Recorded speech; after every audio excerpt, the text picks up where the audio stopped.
Lagos, the heartbeat of West Africa, beaming with life and energy, where the old inspires and shapes the new. Capital of Africa's music and film industries, glittering with skyscrapers, sitting alongside bustling markets. One of Africa's most popular cities, Lagos has created for itself an identity. Take for instance, what comes to mind when you see the yellow and black long buses? Yes, it's Lagos. A city surrounded by lots of noise and traffic, Lagos. The hustle and bustle nature of its people from dusk to dawn, yes again, Lagos. The people of Lagos are considered resourceful, resilient and hardworking.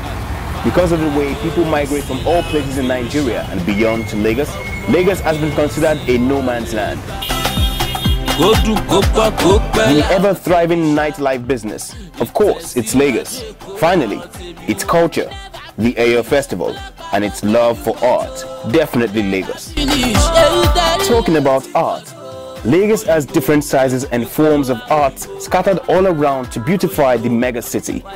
From murals and mosaic to paintings, sculptures. Yes, sculptures. Sculptures are the most popular and used form of art in Lagos. Tell me what comes to your mind when you see the next picture. Yes, Lagos. The Welcome to Lagos statue has successfully made itself the most popular and also the most controversial statue in Lagos. It has uniquely represented arts to create the spirit of Lagos. Welcome to the spirit of Lagos. In the year 1991, the then Lagos State Military Governor, Colonel Raji Razaki, consulted a sculptor to make a monument that, when merely looked at, would scream all that Lagos represents. The sculptor was tasked to produce something befitting for Lagos. Who is this sculptor?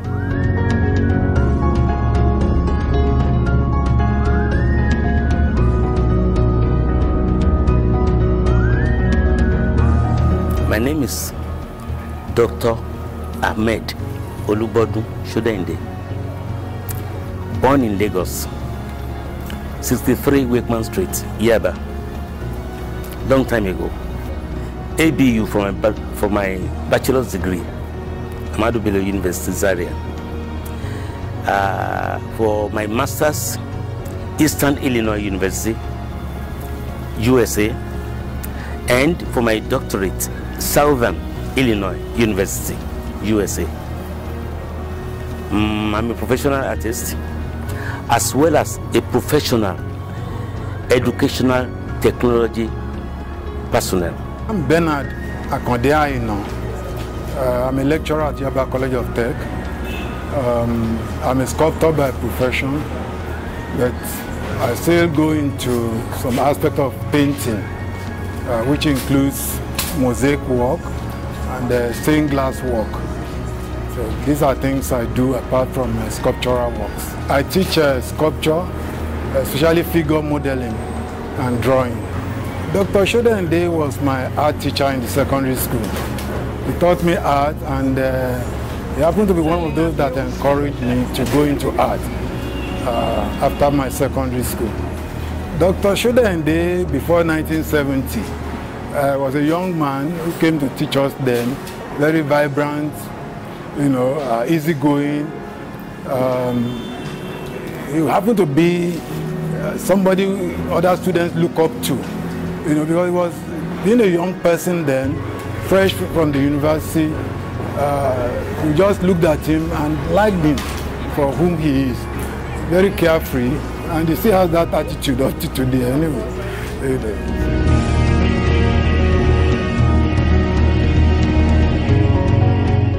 I am Sheriff Abayomi Adetoro. He is a rascal. Yes. But he's a workaholic. He works hard and he develops, he develops his talent. So, all I can say, when I say he's a rascal, he's rascally, So, ask him.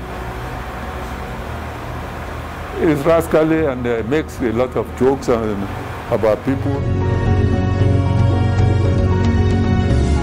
But before Colonel Razaki got to know of this sculptor's skills, his previous jobs had gone before him. As the Christian holy book says, seek thou a man diligent in his work, he will stand before kings and not mere men.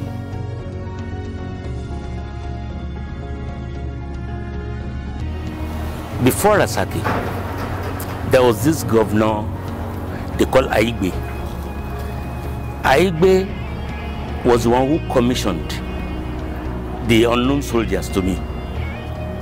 So that caught the attention of so many people, you know, the Lagos public generally, and subsequent governors of Lagos State. So when Aigbe was succeeded by Rasaki, I was one of the first people he sent for to come and produce something befitting for it. That's exactly the way he called it, something befitting for Lagos. I said where? He said anywhere I liked. So I said, what about the toll gate? He said fine. According to him, he wanted a beautiful monument there. No briefing as to the title or what the function of the monument will be. He left all that to me. Immediately I got him to agree that it would be at the entrance of the toll gate. Do I call it entrance? The toll gate, Lagos end of the toll gate. He then said, okay, present something. Of course, I did my research and determined that I have to do something like a landmark. You understand? A landmark at the entrance of Lagos. Something that will welcome travelers into Lagos from the hinterland. So that was the beginning of the story. He liked what we call my marquise. Marquise means tiny pieces of what really you want to do. He liked them and told me to go ahead.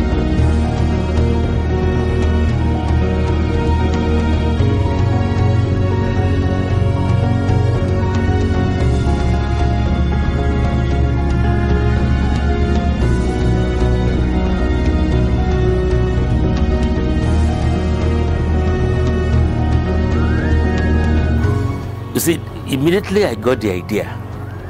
That is, immediately I had the idea that I was going to create something that will welcome people to Lagos.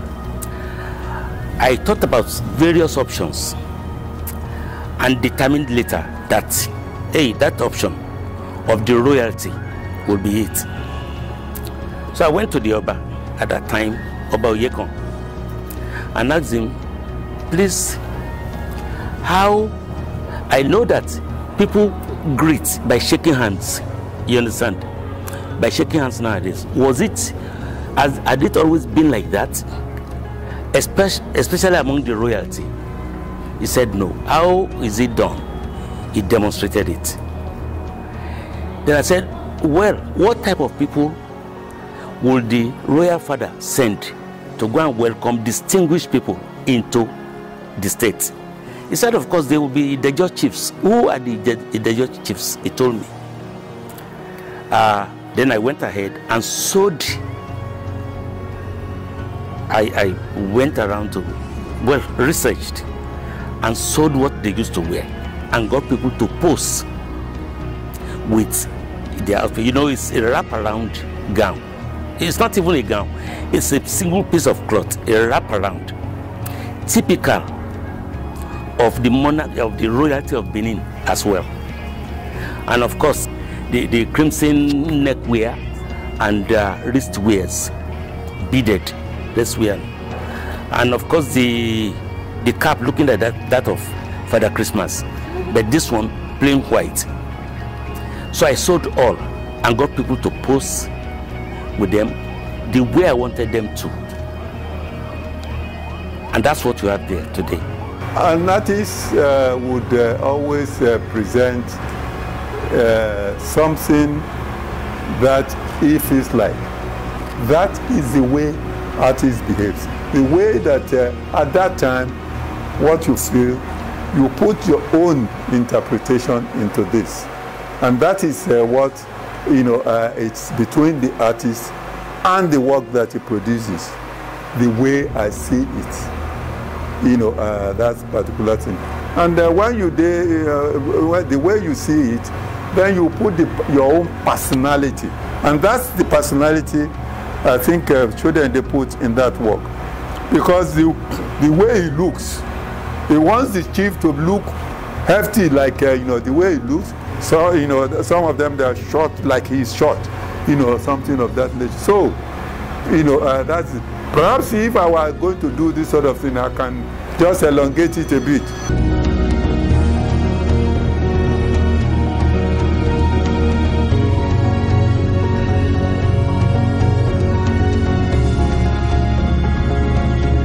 If you want to ask me why 3,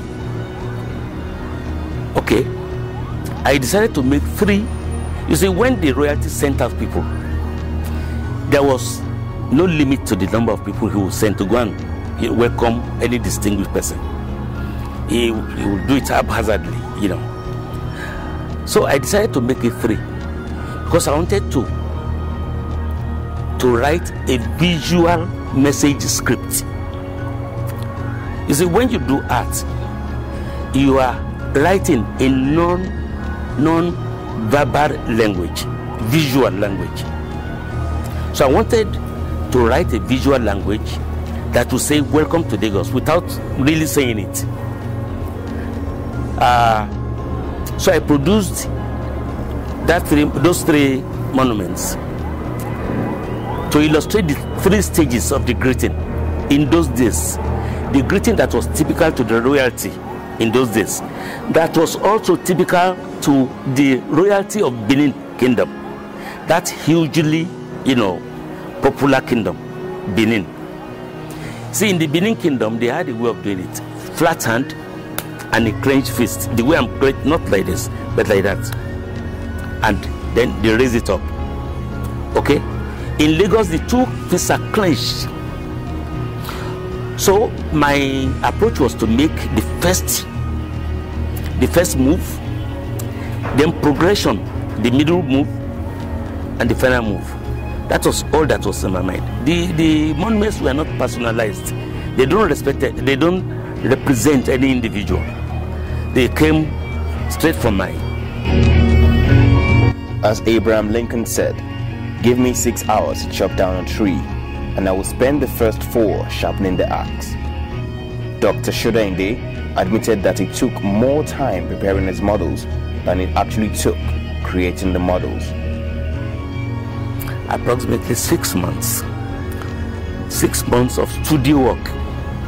See, the preparatory works, like doing the research and so on and so forth, took about 1 year. Because you don't just walk into the palace the way you like. You don't get them to give you what you require just like that. Sometimes you have to go surreptitiously to get some of those things. So it took a long time before I was able to get the audience of Oba Oyekon. Of course, you have to present him with two bottles of schnapp and things like that. He might say you didn't tread, properly into his palace. Hey, come next week and so on. I'm not, including all those times. Or you go to the tailor. He says he must get permission from the Oba. Say no. He will tell you you shouldn't give it to me because I'm not a chief. So I had to go to one of the Oloris to assist me to get it done. So I'm not including all those times. Those are the background, works. But the actual studio work, getting everything prepared, the preliminaries to the end, took about 6 months. Every day, Sunday inclusive, Saturday and Sunday inclusive. I produced the maquettes and told seasoned artists products of Yaba College of Technology, products of ABU. So we were 5 in number. But I was the lead fellow. I told them to produce not what they like, but what I like. So I kept on supervising. Occasionally I took the tools from them and completed certain parts. and so on. If I wanted to do those 3 on my own, it would take me more than 1 year. It would take more than 1 year. Well, it was a nice experience. The work was done somewhere along the Badagry road before we get to Badagry. So I can't remember the name of the village now. He was at last student and living in Badagry, so he got a space around Badagry where he had his temporary studio, and he invited me, knowing that I could contribute something. So I was part of the modeling and the casting of the work. I got to know of little issues after I left, because I had to leave at a point. I think when I went for further studies or something like that, I couldn't actually complete the job around that time. So I got to know they had little problems, which I'm not too sure of what the problems are now. I think it was during the casting, which is the final stage. The 5 people consisted of a welder, a clay kneader, that is somebody who prepares the clay, puts it together, and who also assisted with mixing certain chemicals for building the monument. So I had technical hands, 2 of them, a welder and a clay kneader. Then I had 2 artists. Was it 2? 3. I'm sorry. There were 6 of us. 3 professional artists, professional at their own level. They were all graduates. So how do you make such high quality sculptures? Dr. Shudainde and Mr. Aina explain to us in details the materials and ingredients needed to make such high quality, beautiful and durable sculptures. If there is no external aggression on them, like damage, they're supposed to be like that forever, except for occasional cleaning, occasional, I call it gel coating. You see, it depends on the materials of which or with which they are made. This particular sculpture you're talking about is made with fiberglass and polyester resin. Fiberglass and polyester resin, which is regarded by artists all over the world as eternal materials. Eternal material means a material that will be like that forever. No wearing off, nothing. If properly made. Use fiberglass for the casting. Well, fiberglass is basically resin reinforced with fiber. So that's where the fiber comes in. The resin, ordinarily, if you mix the resin with the hardener, it's like what they call aradite. I don't know whether you know aradite gum. Aradite is just resin and hardener. That's the chemical. Luckily, I have some here too. When you mix this, there are 3 of them. When you mix them together, within 2 minutes, they look like glass, ordinarily, and they can break easily. That's fiber. That's the glass, fiberglass itself. But by the time you put the fiber mat, that is supposed to be the reinforcer that wouldn't make it break easily. And a good example of it is what you are seeing there. If that fiber mat had not been there, maybe that work wouldn't have been staying where it is today. It's like cars, no matter how shiny it is, if you left it in the weather, you have to clean it once in a while. You have to buff it once in a while. So the same thing goes for fiberglass monuments. Of course, there are monuments that will do better than fiberglass. Bronze, for example. Let's simplify and call it metal. Metal, not iron. Because iron corrodes, but many other metals don't. Like aluminum, it hardly corrodes unless it is attacked with acid or something. Bronze and a number of other ones, they hardly corrode. But they are very, very expensive. You see, the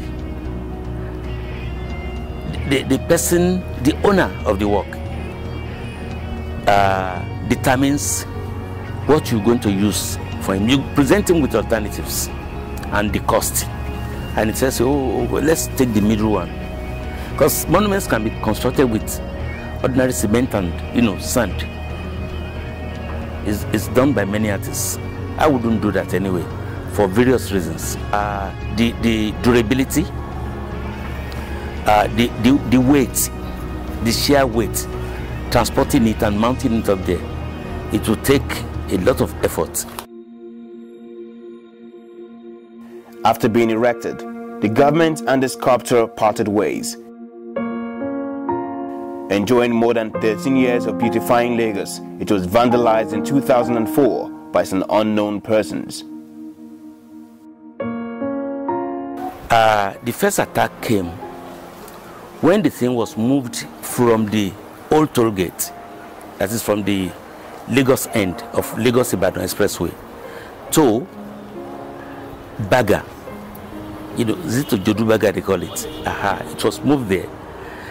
I don't know what exactly happened, but I don't think, okay, it looks like somebody attacked with sledgehammer. That's what I'm saying. Because it will require that amount of force to make the size of hole that I saw in it.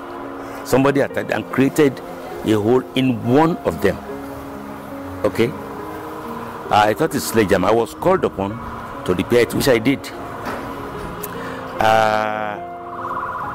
Second attack was in its present location. If you ask me here, I can just tell you a few years ago, could have been about 3 years ago, the monuments were burnt down. You see, fiberglass, polyester resin is a petrochemical and it is combustible. When you set it on fire, it will burn. It really is plastic, but plastic with extreme durability.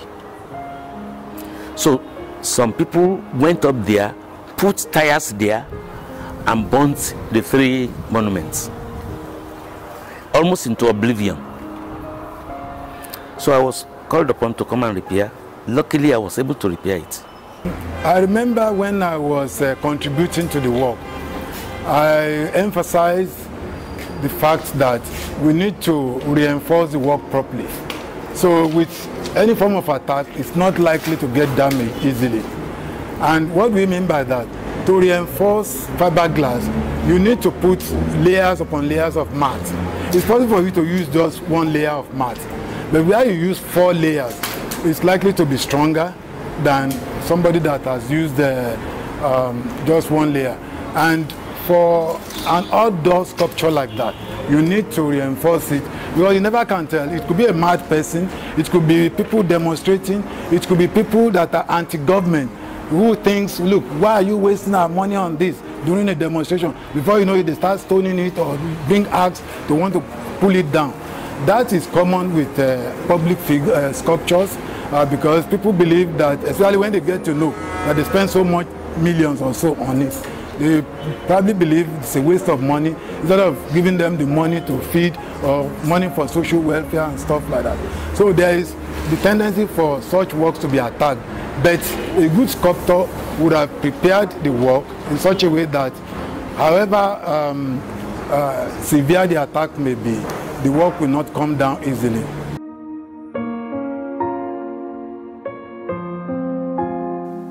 Ralph Emerson once said, "The hand can never execute anything higher than the heart can imagine."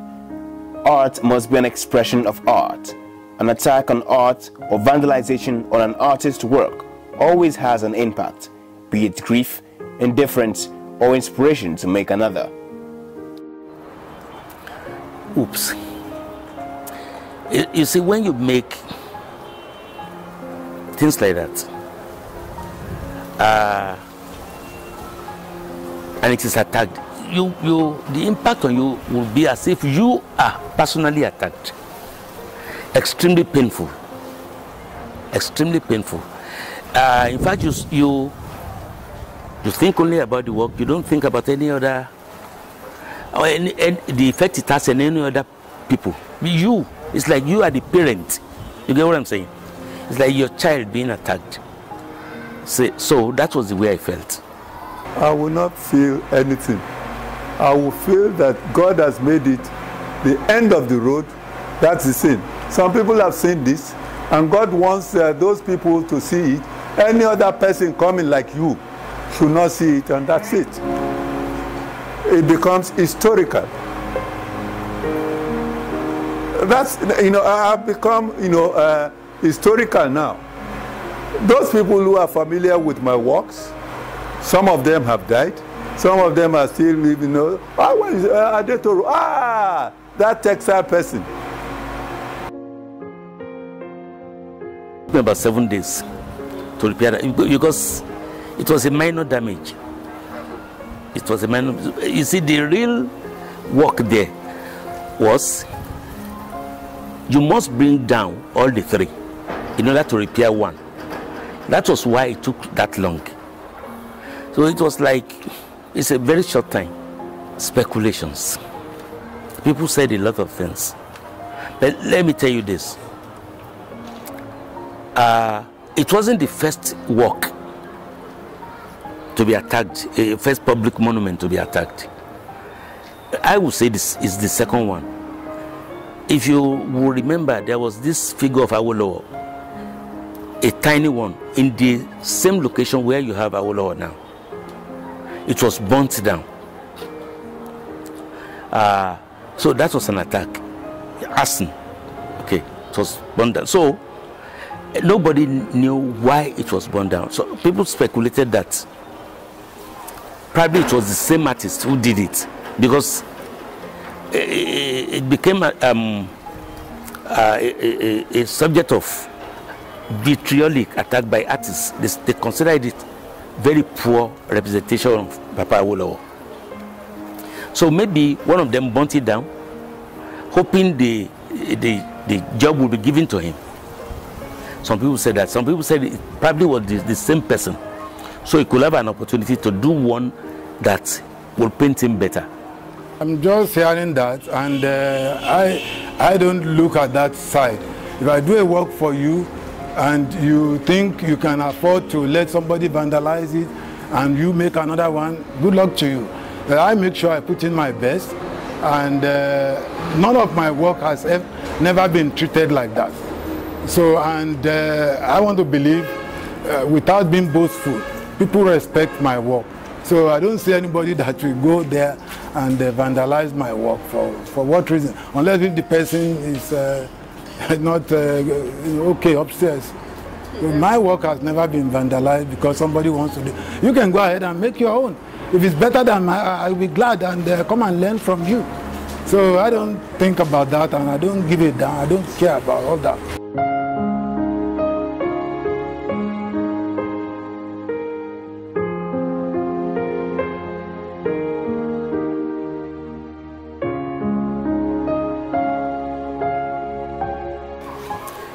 Regarding my own, honestly, the first thing that came to my mind was that the attack was sponsored by an artist or a group of artists who wanted to have an opportunity to replace it, so that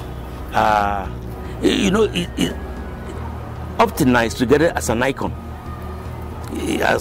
of Lagos State. Whenever you see it beamed on television, they're going to talk about Lagos, or they are talking about Lagos. So some people are not happy that it's not them who produced it. Unfortunately for them, it was possible for me to repair. So that was what I believed. Other people said some religious group felt, the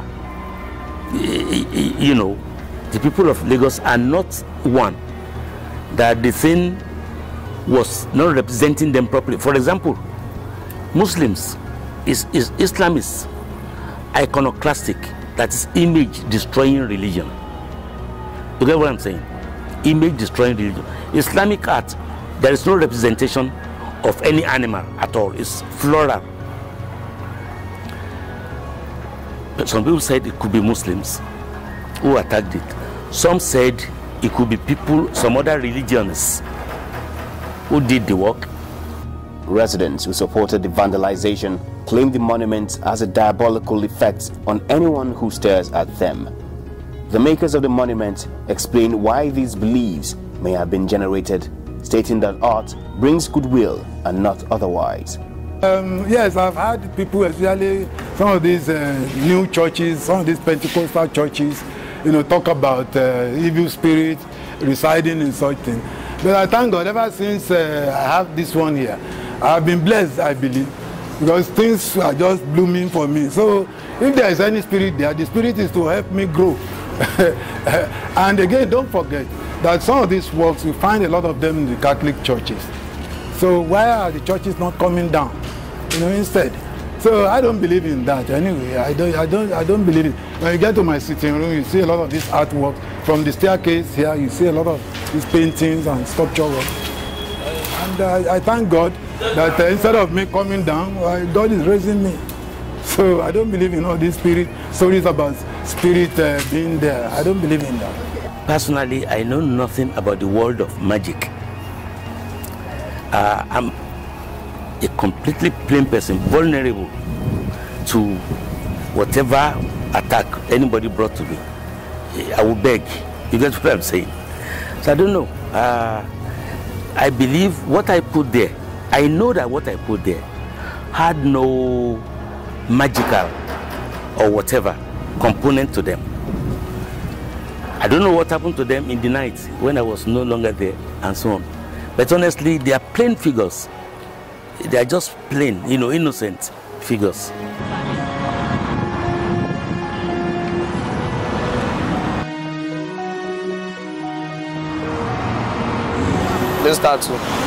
This statue here, before they are center of the road, express. But now, there is one problem that makes them bring the thing here. They say the thing caused accident. Like you are driving on the night,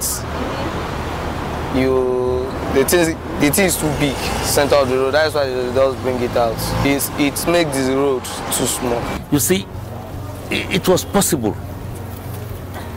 To be honest with you, I believe it. See, there was a time, a kind of vehicle ran into the pedestal.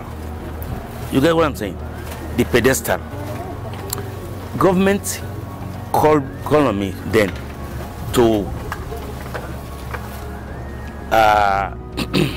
fortify the surroundings so that the impact will not get to the figures. I did. And the impact, the thing happened again. You get what I'm saying? The thing happened again. So it could cause accident. You see, those figures are very big. Do you realize that? Each of them is 13 feet tall. It's like two extremely tall men standing one on top of the other. Okay? So when you are coming, and again, if you added the pedestal is about 12 feet. So it's a very tall something.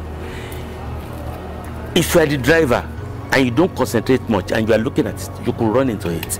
Because it will look like, me, I've driven past the place before and I had that feeling that it was like it was going to fall on me. Okay? But I wasn't the one who decided the relocation. I was told to, I never thought of anything like that. See, the artist is just the artist. We think only about aesthetics. We think about safety. We don't want our work to fall down on people. We think about the communicative property of art. Those two properties especially constitute our primary concern when we make works of art.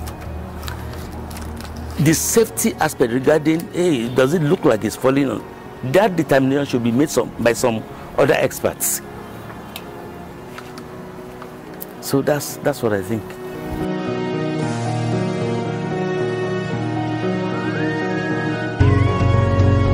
Because the 3-man standard, the first people that put cutlass in Lagos State. My name is Israel Okpanashi. I work with Lagos State Parks and Gardens.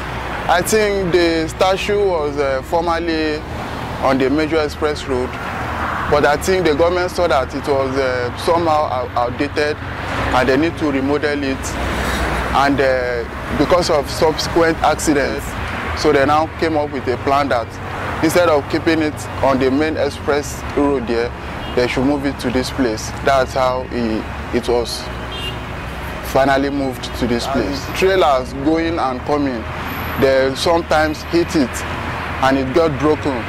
They've remodeled it on several occasions because of the accidents. Now that they see that the situation is getting out of hand, they said let them move it to this place that it won't be affected with any subsequent accident. It's just this thing is just a statue. It's a normal thing. It's not the way we think about it, or it's not the way people talk about it. It's just a statue molded by humans like you and I, except if festive periods that they do decorate it with lights, the Christmas lights, different kind of lights. It might reflect on the eyes, and somebody would think that the eye is reddish or something like that. But normally it's nothing. It's just a statue molded by humans. I think every year you can see that they just painted it. Annually they usually come to change the colors, the white and the down colors. That's just how they maintain it, just changing the color. Because if you look at it, there is no much